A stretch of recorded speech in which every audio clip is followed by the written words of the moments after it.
नमस्कार, आप देख रहे हैं DRS 24 और मैं हूं आपके साथ श्वेता। तो चलिए रुक करते हैं आज की प्रमुख और बड़ी।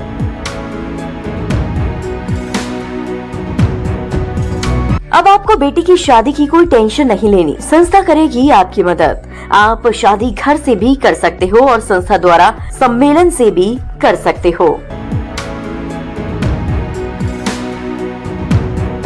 प्रधानमंत्री मंत्री रोजगार मेले का आगरा में हुआ आयोजन। एक साथ 40 शहरों में देश के प्रधानमंत्री ने किया 17वें रोजगार मेले का शुभारंभ। आगरा में 123 लाभार्थियों को बांटे गए नियुक्ति पत्र। केंद्रीय राज्य मंत्री प्रोफेसर SP सिंह बघेल ने बांटे नियुक्ति पत्र। निःशुल्क पत्र पाकर खिल लाभार्थियों के चेहरे। बोले, सरकारी नौकरी का सपना हुआ साकार। देश के प्रधानमंत्री एवं केंद्र सरकार का बहुत बहुत आभार। देश के प्रधानमंत्री ने पक्की सरकारी नौकरी का वादा किया पूरा। CISF, डिफेंस, पोस्टल सहित कई अहम विभागों में हुई नियुक्ति।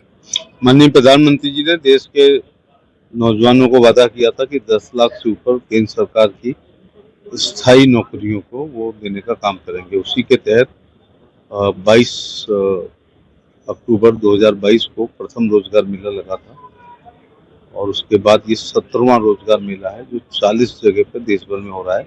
और आज 51,000 बच्चों को नवनियुक्ति उनको नियुक्ति प्रमाण पत्र मिला है।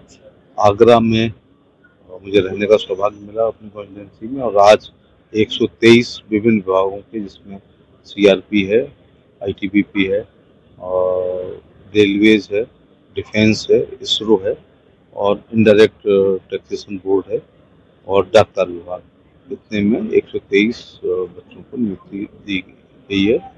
और बच्चों से पूछने बताया कि 100% पारदर्शिता के साथ मेरिट के आधार पर उनका चयन हुआ है।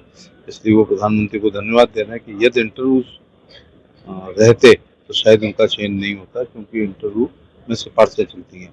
ये रिटन एग्जाम के आधार पर हुआ है और ऑब्जेक्टिव एग्जाम थी OMR सीट, जिससे पूर्ण पारदर्शिता के साथ बच्चों ने नियुक्ति पत्र प्राप्त किया। मैं सबको बधाई और शुभकामनाएं देना चाहूँगा और उनसे ये भी कहना चाहूँगा कि एक उनको जॉब सिक्योरिटी हो गई है, लेकिन संतुष्ट ना हो। खुश हों लेकिन संतुष्ट ना हो।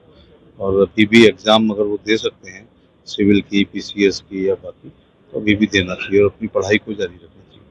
मुझे बिहार में अभी चुनाव को लेकर के घमासान है और महागठबंधन में सपा शामिल है, लेकिन वहाँ अखिलेश जी बिल्कुल कहीं नजर नहीं आ रहे हैं। सिर्फ एक खेसारी लाल के ही उसमें वो करेंगे। महागठबंधन में जो पार्टियां हैं, ये उनसे पूछना चाहिए कि आप क्यों नहीं महागठबंधन में शामिल हो, तो प्रचार में क्यों नहीं जा रहे। ज़्यादातर ऐसा होगा कि जिनका असर नहीं होगा उस राज्य में, या कैंडिडेट की डिमांड नहीं होगी, या NDA की वर्किंग कमेटी नहीं, UPA की, इंडी गठबंधन की, तो शायद इसलिए नहीं जा रहे हैं। इसमें देखने में भी आ रहा है कि अभी टिकटों के बंटवारे को लेकर भी महागठबंधन में खींचतान चल रही है। किस तरह से देखते हैं? चुनाव से पहले भय, भगदड़ और भ्रम की स्थिति रहती है।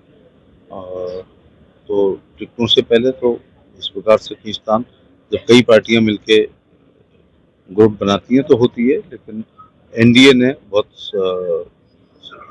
सफलतापूर्वक टिकटों का वितरण किया और सब लोग